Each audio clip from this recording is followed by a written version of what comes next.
this is an important point that I keep emphasizing. Every TIF dollar that is spent in Lincoln Yards is going to something that is always built with tax money. A road, a bridge, a park, a transit station. That's paid for it with tax money. TIF is tax money. There's no scam here. There's no shell game. We're spending tax money for things that the public will own. Not a dollar of the TIF budget for Lincoln Yards is going directly to the developer. It's not going to anything that they will own. It's going to things that we will own. On the contrary, the developer is actually paying for some things that we will own too. The total cost of the infrastructure build out in Lincoln Yards is a little over $800 million. Only $500 million of that is TIF. So the $300+ million is being paid by the developer. They're actually subsidizing us, not the other way around. And you see how the figures break out there. All of that is public good. Not everyone agrees. Here's the #1 anti-TIF crusader in the city of Chicago. Chicago doesn't know exactly what TIF stands for or how it works, but they know it's a scam. Well, my goal is to explain to them how it works and what it stands for, and then maybe they won't think it's a scam. Not everyone thinks it's a scam. You know who doesn't think it's a scam? These guys. In theory, TIF is a great policy, and we want to see it continue. This is in the mayor's transition report, and this page from the mayor's transition report was written by her youth team. These are kids from the Mikva Challenge, from After School Matters, from some of the other CPS after-school programs, who the mayor put them together and asked them to write parts of her transition report. And this is what they concluded after looking at the issue of TIF. Bad news for the Chicago reader.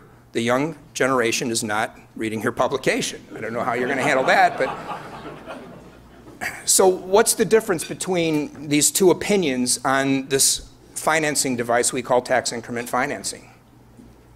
This is also from the mayor's TIF task force, calling on the city to form a blue ribbon committee or an advisory committee to look at TIF reform. And here I will agree with our friend from the Chicago Reader. There are obvious reforms that are indicated by the TIF program. We're over-TIFed, right? We probably have right now nearly 140 TIFs in the city of Chicago. Are they all necessary? Probably not. Are they all limiting their funds to publicly owned infrastructure like we are in Lincoln Yards? Probably not. There have been abuses in the past.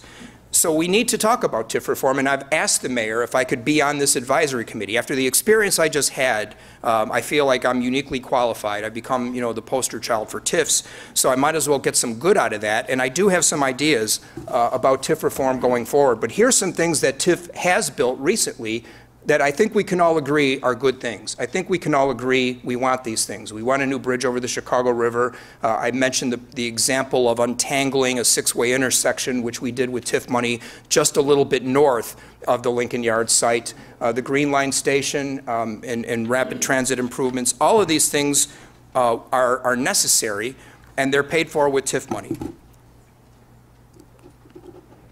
Here's what the Civic Federation has to say, and I think this is an important point. Hopefully this will help end the debate once and for all, because the Civic Federation is a highly respected organization. TIF does not freeze or take away tax revenue from overlapping governments such as the Chicago Public Schools. This is because tax-capped governments set their levies independent of taxable value, mostly basing annual property tax increases on inflation instead. I fought hard to get this in the Lincoln Yards deal. And going back to the figure that we got from the Chicago Tribune of $170 million, if Sterling Bay can keep their construction project on track and build Lincoln Yards in 10 years, that's ambitious. They think they can do it. I wish them well. At that point, you'll have $170 million in property tax revenue captured by the TIF, not available to anyone else. If that's the case, and we don't expand the TIF and we don't extend the TIF, we could end that TIF in 5 more years. So that TIF could last 15 years, and at the end of that 15-year process, we'll have Lincoln Yards, we'll have 3 new bridges, we'll have beautiful parks, we'll have 24,000 jobs, and we'll have $170 million a year in tax money that we wouldn't have otherwise. Debate over.